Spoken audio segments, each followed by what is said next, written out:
మీరు ఎప్పుడైనా ఆలోచించారా కోణార్క్ సూర్య దేవాలయం వెనుక ఎంత రహస్యం దాగి ఉందో?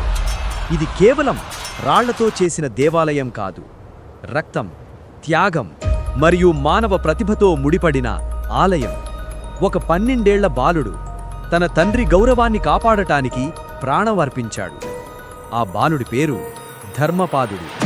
అతను పూర్తి చేసిన కలశం అతని చివరి శ్వాసగా మారింది. కాని ఇది కేవలం త్యాగం కథ కాదు, ఇది ప్రశ్నల కథ. ఈ ఆలయం మీద ఉంచిన లోడ్ స్టోన్ నిజంగా నావలను లాగిందా? విగ్రహం నిజంగా గాలిలో వేలాడిందా? లేక ఇవన్నీ చరిత్రను కప్పి ఉంచిన ఒక మహామోసమా?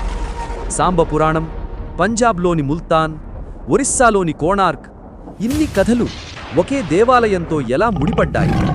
ఈ వీడియోలో మీరు వినబోతున్నది భక్తి, విజ్ఞానం మరియు రహస్యం కలిసిన ఒక అద్భుత గాథ.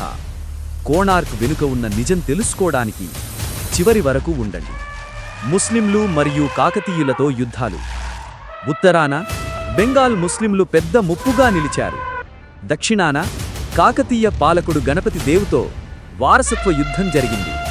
నరసింహవన్ క్రమమైన మరియు వ్యూహాత్మక దాడుల ద్వారా దాడిదారులను తరిమికొట్టాడు.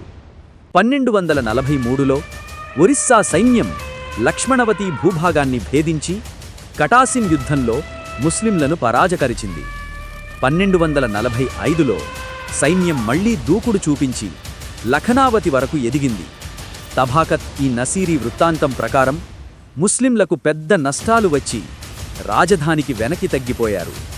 ఇవి కేవలం యుద్ధాలు కావు, ఇవి ఒరిస్సా స్వాతంత్ర చరిత్రలో రక్తపుటలు.